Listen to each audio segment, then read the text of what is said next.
মাম্মাকে school থেকে নিয়ে আসার পর এই 3টে পার্সেল এসেছিলো, তো তখনই আমি খুলেছি, দেখানো হয়নি, মানে ভিডিও করা হয়নি। তো ফার্স্টেই আছে মাম্মার রেনকোট। এই এখন বৃষ্টির সময় হয়েছে, মানে সিজন হয়েছে, এখন স্কুলে গেলে পুরো ভিজে যায়, রেনকোট ছাড়া আনা যায় না।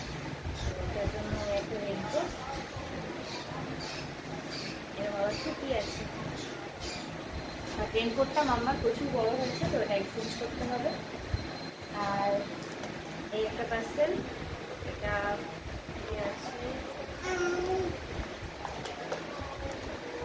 আমার বরের একটা সাবান অর্ডার করেছেও, তো ওটাই এসছে। আর এটাতে আছে